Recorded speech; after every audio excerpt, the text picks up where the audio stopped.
Bonjour, bonjour. Dans cette vidéo, on va terminer le chapitre 6. C'est la partie 3 du chapitre 6, consacrée au théorème des résidus.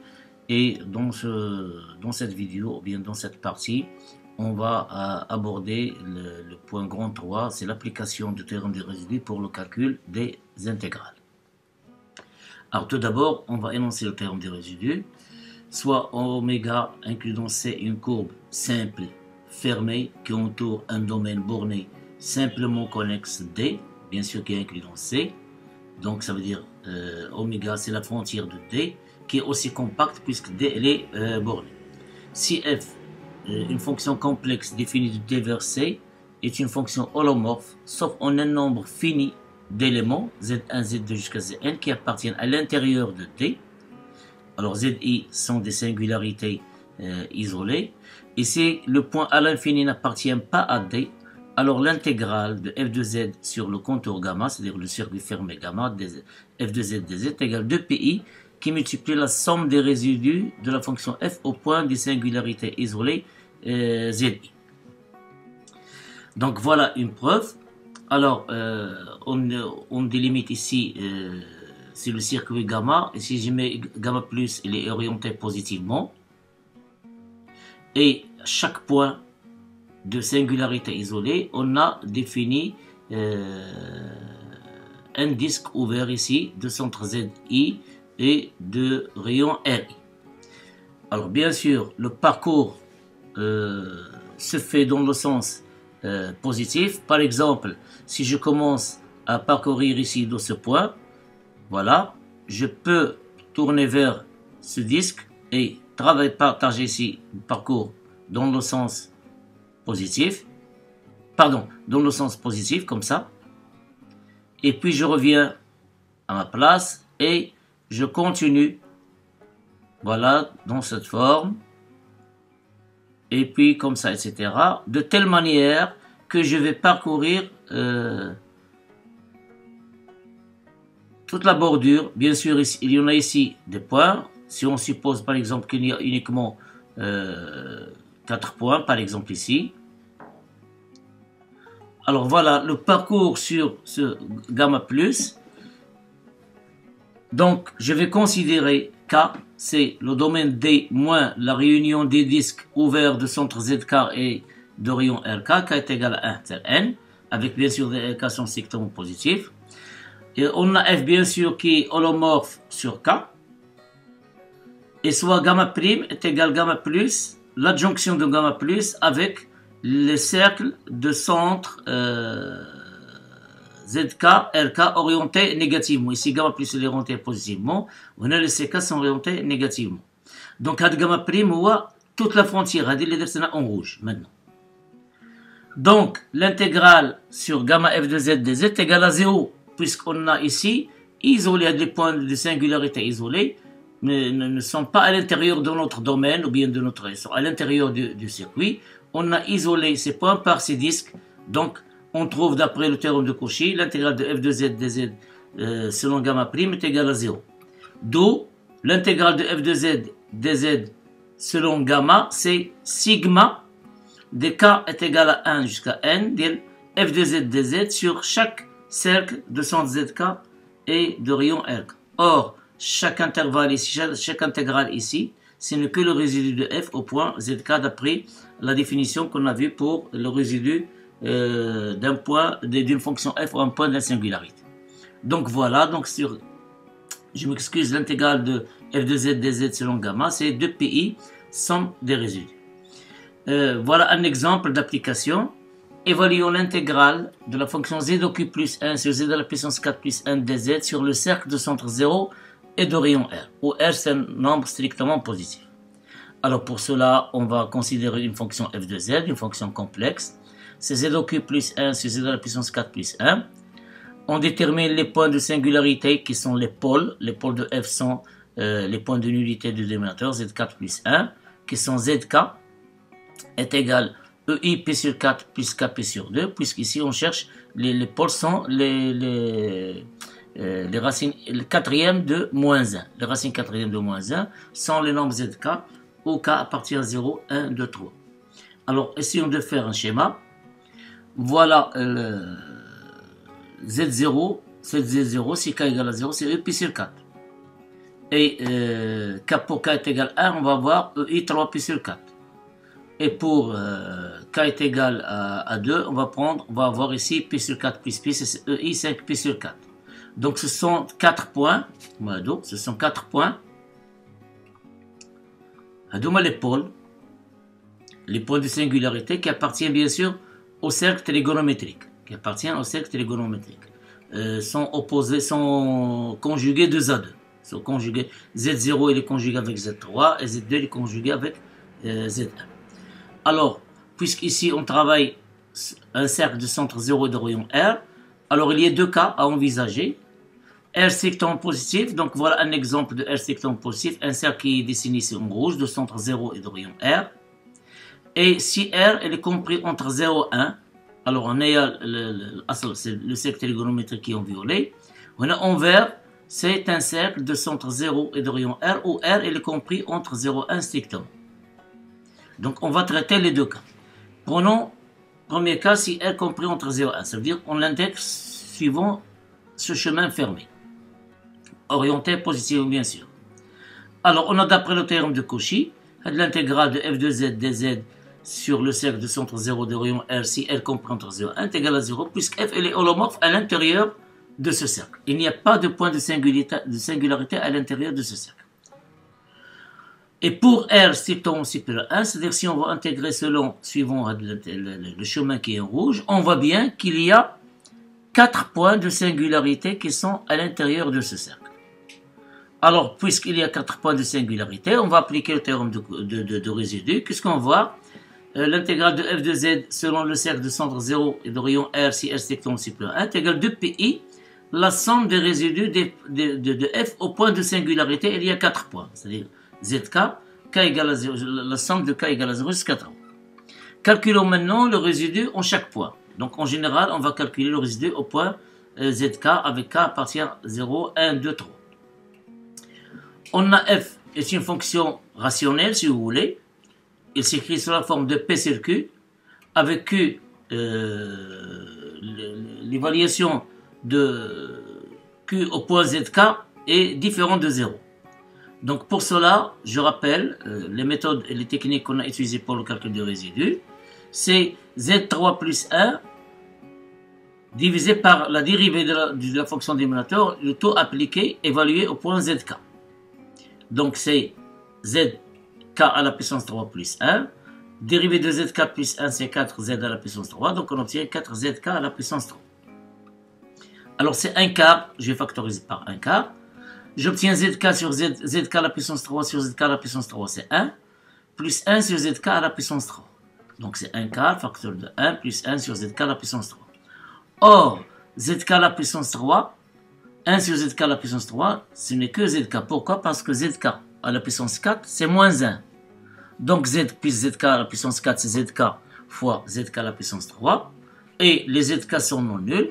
Alors zk est égal à moins 1 sur zk à la puissance 3. Donc 1 sur zk à la puissance 3, c'est moins zk. Donc on obtient ici moins zk. Donc l'intégrale de f de z dz selon le cercle de centre 0 et de rayon R, dans le cas où R est strictement supérieur à 1, c'est 2pi la somme des résidus. Alors on a 4 pôles, 4 points de singularité qui sont Z0, Z1, Z2, etc. Donc c'est 1 quart 1 moins Z0, plus 1 quart 1 moins Z1, plus 1 quart 1 moins Z2, plus 1 quart 1 qui multiplie 1 moins Z3, plus le résidu en chaque point ZK, c'est 1 quart qui multiplie 1 moins ZK.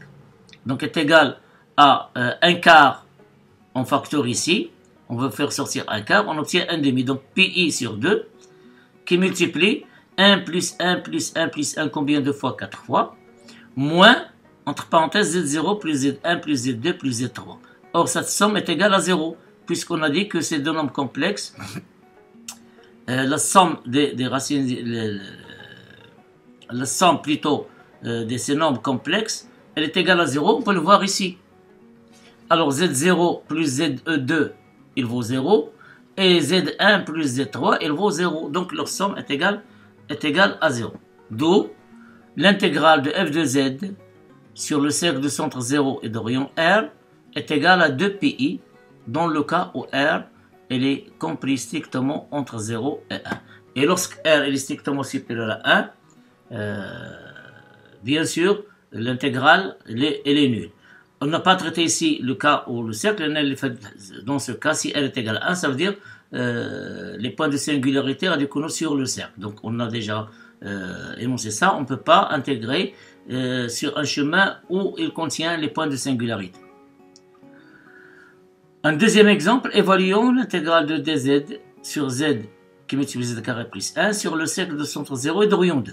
Alors pour cela, prenons la fonction complexe f de z, bien sûr qui est hélomorphe sur c moins les points de singularité qui sont 0, i et moins i. Et ces nombres, ces points de singularité, ils se trouvent à l'intérieur du cercle de centre 0 et de rayon 2. Donc, l'intégrale de f de z dz sur ce cercle est égale à 2 pi, la somme des résidus, c'est-à-dire le résidu f au point 0, résidu f au point i et résidu f au point moins i. Calculons maintenant les résidus en chaque point. Ce sont des pôles simples. Or, d'après les méthodes de calcul et les techniques de calcul de résidus d'une fonction au point simple, c'est la limite de z moins z 0 fois f de z lorsque z tend vers z0. Alors ici au point 0, donc c'est limite de z f de z. Lorsque z tend vers 0, on multiplie par z, elle reste 1 sur z au carré plus 1. Tendant z vers 0, on obtient résidu de f au point i, on multiplie f de z par z moins i. Donc si on multiplie z par moins i, il reste 1 sur z qui multiplie z plus i. Donc, et on fait tendre z vers i. Donc c'est limite de 1 sur z, z plus i. Quand z tend vers i, on obtient 2i qui multiplie i, donc c'est moins 2, donc c'est moins 1 demi. Résidu de f au point moins i, c'est limite de z plus i qui multiplie f de z, lorsque z tend vers moins i, vers, c'est ça, vers moins i, qui est égal à la limite de 1 sur z qui multiplie z moins i, quand z tend vers moins i, qu'on obtient moins 2i fois moins i est égal à moins 2, donc on obtient moins 1 demi. Donc l'intégrale de d de z sur z qui multiplie z carré plus 1z est égal à 2 pi fois cette somme. Or la somme, qu'est-ce qu'on remarque ici? C'est 1 moins 1 demi moins 1 demi est égal à 0. Donc on obtient l'intégrale nulle. Voilà, c'est un bon exemple d'une fonction qui n'est pas holomorphe en des points isolés, qui se trouve à l'intérieur du chemin d'intégration, mais l'intégrale sur ce chemin est égale à 0. En général, terme de Cauchy nous dit que si f est holomorphe sur C, et si C ne contourne aucun point de singularité, il est holomorphe sur C, et à l'intérieur bien sûr de C, alors l'intégrale de f de z dz sur ce chemin est égale à 0. Mais ici, on va voir un très bon exemple d'une fonction qui n'est pas holomorphe en quelques points de singularité. Par contre, son intégrale à l'intérieur sur un chemin qui entoure ces points de singularité, elle vaut 0. Maintenant, on va passer au lemme de Jordan. Lemme 1 et lemme 2 et un petit lemme de Jordan. Alors, qu'est-ce qu'il nous dit le lemme 1 du Jordan? Soit f est une fonction holomorphe dans un secteur angulaire, bien sûr, S de petit angle θ1 et de le grand angle θ2 qui est égal à l'ensemble des nombres complexes qui s'écrivent sous la forme REθ où R appartient à R étoile plus et θ elle est compris largement en θ1 et θ2 et θ1 et θ2 sont bien sûr de réel. Alors cette fonction elle est holomorphe sur ce secteur sauf peut-être en un point fini de points isolés. Alors si limite de z, f de z, quand le module de z tend vers plus infini égale à 0, alors limite de f de z dz sur le gamma r, sur la portion du cercle de centre O et de rayon R contenu dans le secteur S θ1 θ2 lorsqu'elle tend vers plus infini égale à 0. Alors schématisons ce cas, voilà notre secteur qui nous intéresse, ou ADA. Voilà θ1, voilà θ2, donc voilà le secteur ADA. Donc c'est un secteur angulaire. Alors faites le secteur angulaire bien sûr, j'ai pris ici une portion de cercle, c'est-à-dire un arc de cercle de centre 0 et de rayon R, bien sûr qui est inclus dans ce secteur. Tel que les points, le R il est choisi suffisamment grand de telle manière que les points de singularité se trouvent ici à l'intérieur de ce secteur. Alors on a le module de l'intégrale de f de z dz gamma r bien la valeur absolue inférieure égale à la longueur de gamma R qui multiplie le max ou bien sup de module de f de z lorsque le module de z est égal à R. Or, la longueur de cet arc, on le connaît toutes et tous. À quoi est égale la longueur d'un arc? C'est le rayon qui multiplie l'angle ici de ce secteur. Or, l'angle de ce secteur, c'est θ2 moins θ1. Donc, c'est R θ2 moins θ1 fois le max de f de z que le module de z est égal à R. Alors, R, c'est quoi? C'est le module de z est égal à R. Donc, on peut faire entrer R ici. Donc, on obtient θ2 moins θ1, max de z, f de z, module de z est égal à R. Et comment c'est que limite de z, f de z, quand z tend vers l'infini, est égal à 0? Alors, bien sûr, ici, R se tend vers plus l'infini. Lorsque R tend vers plus l'infini, donc ce max, il devient nul. Et par suite, l'intégrale de f de z dz sur gamma R, il vaut 0. Voilà un exemple d'application. Calculer l'intégrale de moins l'infini plus l'infini de dx sur x à la puissance 4 plus 1 dx. Donc ici, dans le cadre complexe, mais on a les intégrales généralisées ou bien les intégrales indéfinies, donc de moins l'infini plus l'infini de x à la puissance 4 plus 1 dx. Tout d'abord, on doit s'assurer que cette intégrale existe, ça veut dire qu'il converge dans le langage des intégrales non définies ou bien généralisées. Remarquons tout d'abord que, puisque la fonction 1 sur x4 plus 1 elle est paire, alors somme de moins l'infini plus l'infini de dx sur x4 plus 1 dx égale 2 fois somme de 0 plus l'infini de dx x à la puissance 4 plus 1. Alors cette intégrale, elle ne pose pas de problème au voisinage de 0, par contre elle pose un problème uniquement au voisinage de plus 1. Alors on peut écrire cette intégrale somme de 0 à plus l'infini, c'est somme de 0 à 1 dx sur x à la puissance 4 plus 1 plus somme de 1 à plus l'infini. Alors on va utiliser somme de 0 à 1 de dx sur x4 plus 1 quand la fonction elle est continue, donc elle est définie, donc c'est un nombre réel, il existe, il est fini. Et somme de 1 plus l'infini, on va étudier sa convergence au voisinage de plus l'infini. Alors pourquoi Gonada est égal à 2? Parce que la fonction elle est paire sur R.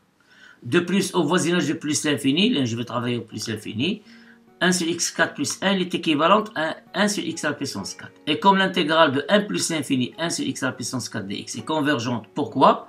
Parce que c'est un intégral de Riemann. Un intégral de Riemann, il est de la forme 1 sur x à la puissance alpha. Au voisinage de plus l'infini, elle converge si alpha est strictement supérieur à 1. Or, alpha ici c'est 4, strictement supérieur à 1, donc elle converge. Donc, somme de 1 plus l'infini converge. Et l'autre intégrale somme de 0 à 1, elle est finie. Donc, on déduit que somme de 0 plus l'infini de dx sur x à la puissance 4 plus 1, elle converge. Et par suite, somme de moins l'infini plus l'infini de dx sur x à la puissance 4 plus 1, elle converge. Nous, on va s'intéresser au calcul de l'intégrale de moins l'infini plus l'infini de dx sur x 4 plus 1. Alors, qu'est-ce qu'on déduit? Cette intégrale, elle converge. Posons maintenant f de z égale 1 sur z4 plus 1. Alors, toujours, on va utiliser une fonction holomorphe pour qu'on puisse utiliser une fonction complexe, pour qu'on puisse, bien sûr qu'elle soit holomorphe, sauf en des points isolés, pour qu'on puisse utiliser le théorème des résidus. Alors, posons f de z égale 1 sur z4 plus 1, qui admet 4 pôles simples. On a déjà vu les pôles, les racines quatrième de moins 1, léoma z4 égale ei sur 4 plus kp sur 2, k appartient à 0 jusqu'à temps. Donc, notre fonction f, elle est holomorphe sur C, sauf faites les points.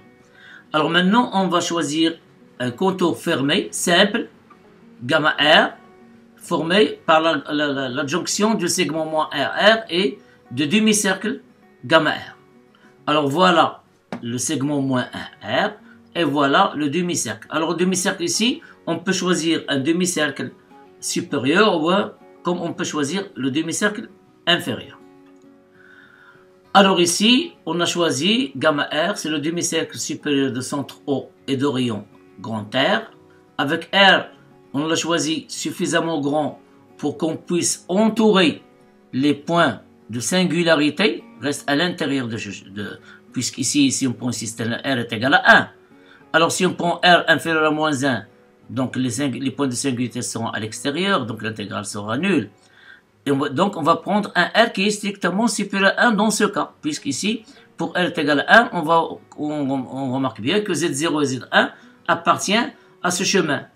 Donc on va prendre R suffisamment grand de telle manière que les points de singularité isolés, ou quelques-uns bien sûr, normalement il y a 4 points isolés, qui sont à l'intérieur et les 2 autres sont ici. Mais les 2 autres ici, on ne s'intéresse pas à eux parce qu'ils se trouvent à l'extérieur du chemin qu'on a considéré.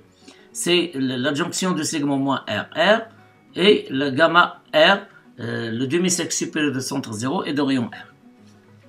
Vous allez me dire, si on intègre, si on choisit moins RR et le gamma R ici qui est inférieur, on va trouver le même résultat. Alors, bien sûr ici, mais avec les points de singularité, seront Z2 et Z3, c'est pas Z0 et Z1. Alors, les seuls pôles qui se trouvent à l'intérieur de gamma R sont Z0 lié E pi sur 4 et Z1 est égal E3 pi sur 4. Donc, d'après le théorème de résidu, on a l'intégrale de f de z dz selon le chemin gamma R, grand gamma R, c'est 2pi résidu de f au point Z0 plus résidu de f au point Z1. Est égal 2pi. On a déjà calculé les résidus au point Z0, point ZK en général. Donc c'est 1 quart Z0 au cube plus 1 quart sur Z1 au cube. Il y en a la fonction, ici c'est 1 sur Z4 plus 1. Donc c'est 1 sur la dérivée de cette fonction dénominateur évaluée au point ZK. Donc c'est 1 sur 4Z à la puissance 3. On l'applique au point Z0, on l'applique au point Z1. De la même remarque, on a 1 sur Z. Ici, un quart en commun, en facteur commun, on va faire sortir, on simplifie par 2, on obtient pi sur 2i. 1 sur z au cube, 1 sur z0 au cube est égal à moins z0. Pourquoi il y en a zk en général, zk à la puissance 4, je le répète encore une fois, c'est zk fois zk à la puissance 3. Donc zk à la puissance 3, c'est moins 1 sur zk. Ok? Ou bien moins 1 sur zk à la puissance 3, c'est moins zk. Donc on obtient moins z0, moins z1. Donc est égal, on va faire sortir moins en dehors, c'est moins pi sur 2. Z0 c'est quoi? C'est la racine de 2 sur 2 plus la racine de 2 sur 2i. Et Z1 c'est moins racine de 2 sur 2 plus i racine de 2 sur 2i. Donc après calcul, on obtient pi racine de 2 sur 2. Donc l'intégrale de dz de la fonction 1 sur z à la puissance 4 plus 1 dz suivant le chemin gamma r, d'après théorème de résidu, est égal pi racine de 2 sur 2. Mais nous, on s'intéresse à la fonction, l'intégrale de moins l'infini plus l'infini dx x4 plus 1. Alors, regardons ici, on va éclater si vous voulez, on va écrire cette intégrale selon ce chemin. Moins r jusqu'à R. Alors, si Z appartient à ce segment, il devient X, un nombre réel. Et s'il appartient à gamma R, il devient complexe, c'est Z, avec partie réelle et partie imaginaire non nulle. Donc, on a l'intégrale de Z, Z4 plus 1 sur gamma, c'est l'intégrale de moins R à R dx. Alors, sur ce segment, Z, il devient un réel. Donc, dx sur x à la puissance 4 plus 1. Plus l'intégrale sur gamma R, le demi-cercle supérieur, donc dz sur z4 plus 1. Cette relation, je l'ai notée en toile pour que je puisse utiliser encore une fois. Alors, on va appliquer bien sûr le premier terme de le lemme de Jordan, c'est-à-dire on va montrer que cette intégrale, lorsque R tend vers plus l'infini, elle va être égale à 0. Ici, la limite, ici, quand R tend vers plus l'infini, on obtient ici moins l'infini plus l'infini dx sur x4 plus 1, c'est l'intégrale qu'on a trouvé ici tout à l'heure, c'est pi racine de 2 sur 2. Alors, on calcule limite de z fois f de z. Donc c'est z sur 1 sur z4 plus 1, quand le module de z tend vers plus l'infini.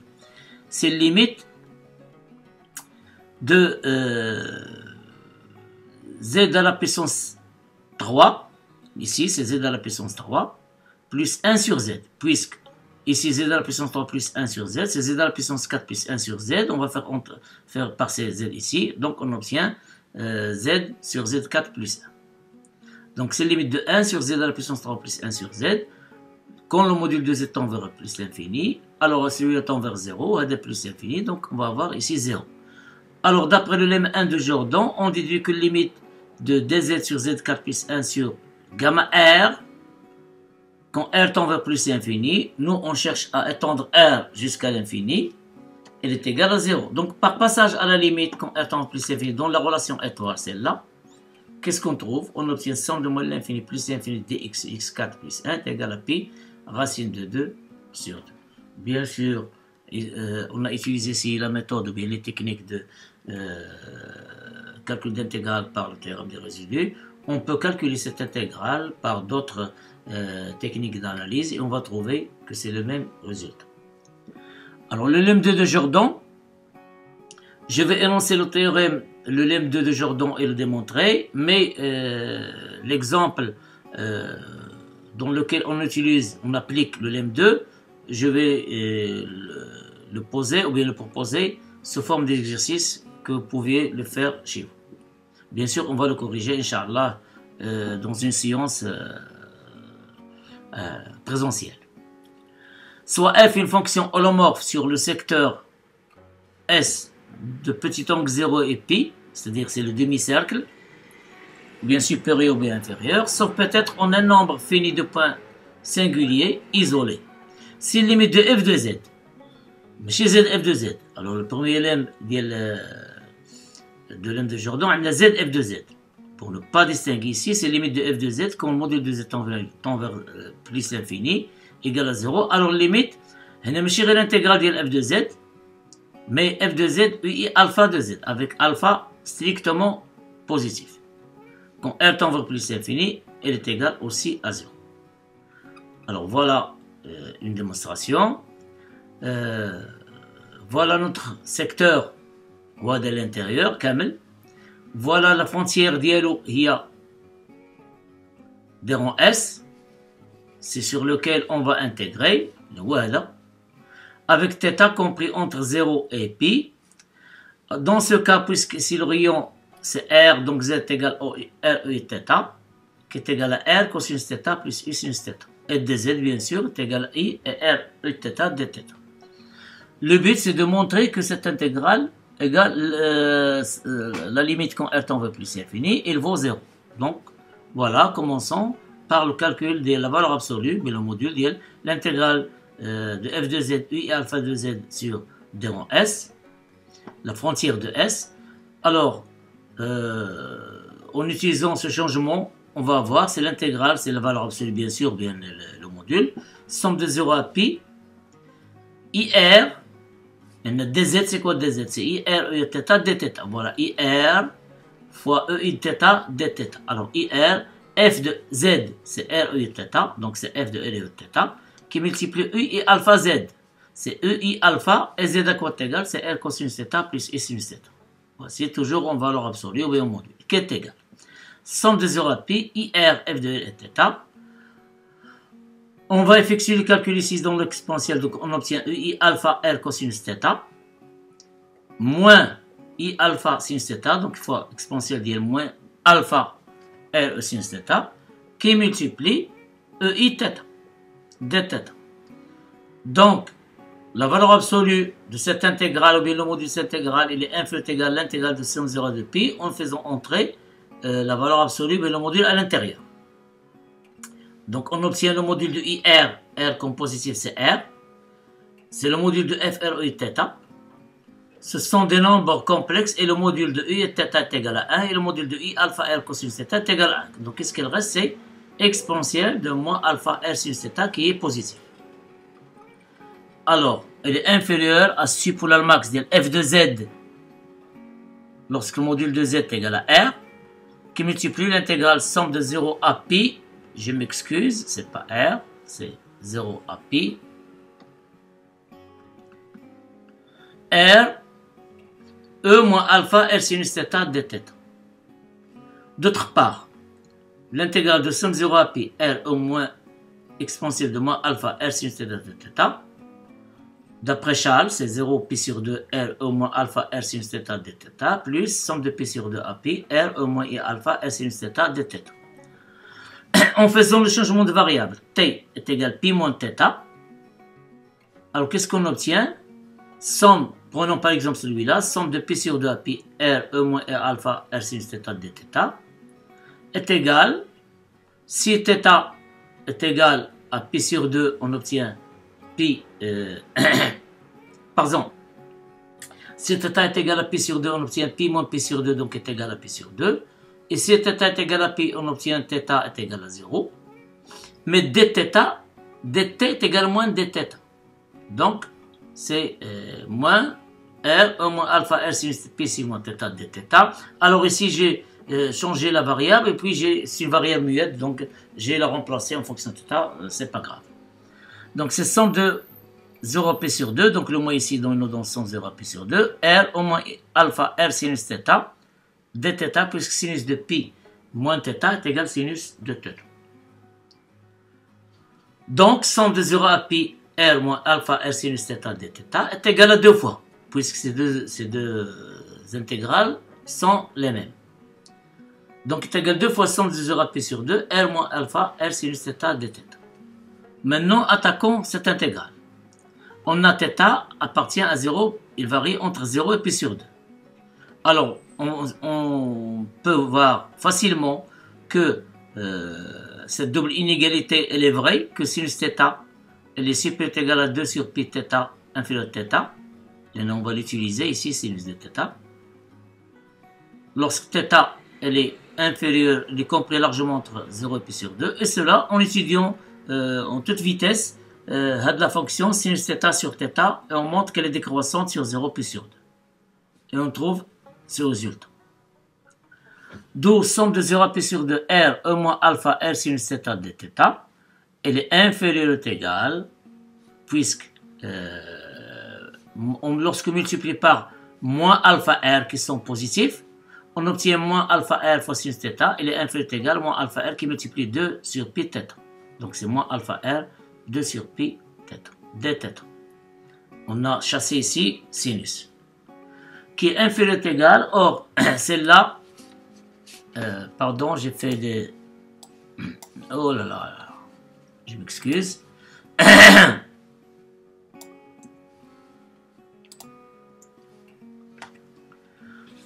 Ici, j'ai fait des calculs pour justifier les primitives, pour ne pas mettre des erreurs.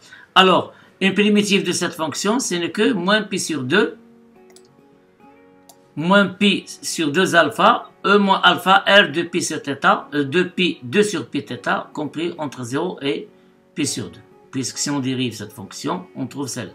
Donc c'est une primitive de cette fonction.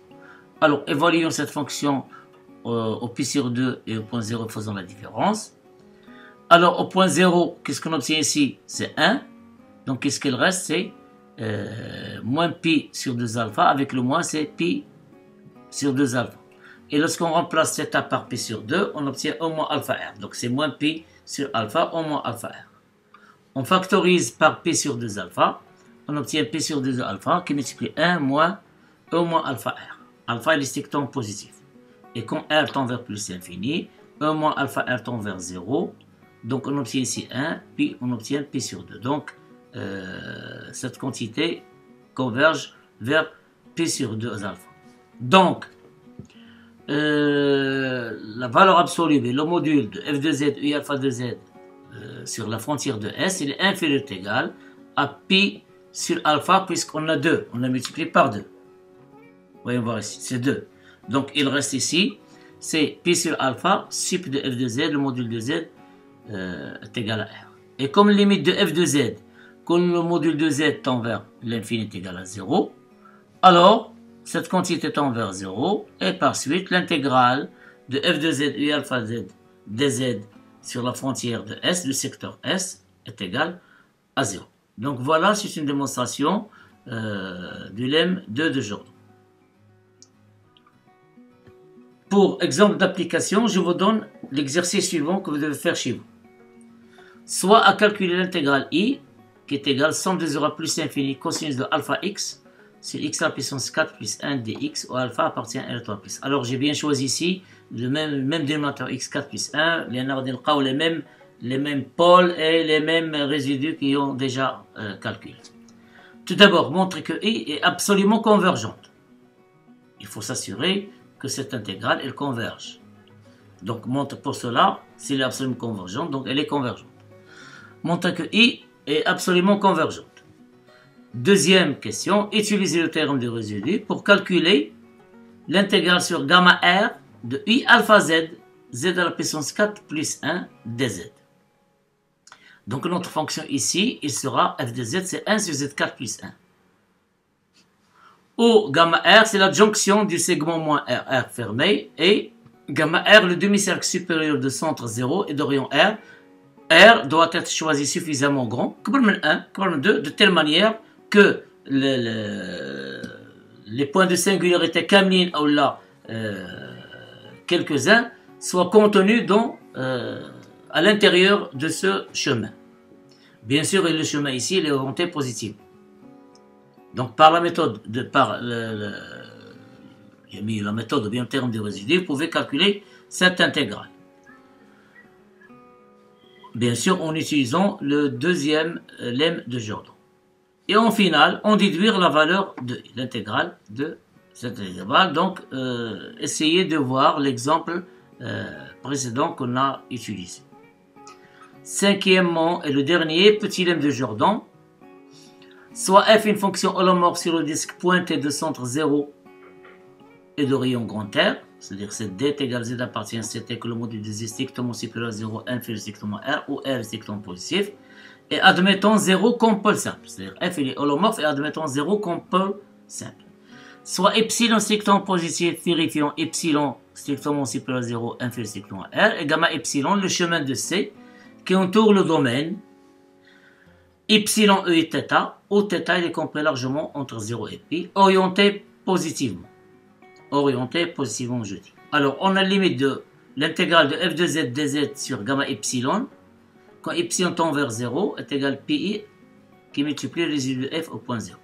Donc, le résultat de l'EM est intéressant, qui des points de singularité qui se trouvent sur l'axe derrière. Alors ici, comme cas simple, lorsque 0 est un pôle simple, et 0 appartient à R. Voilà une preuve de ce lemme. Le but ici c'est 0, on va contourer 0, c'est-à-dire on va créer un chemin de telle manière qu'on ne passe pas par 0. Donc on va prendre moins R moins epsilon, puis gamma epsilon, ce demi-cercle supérieur,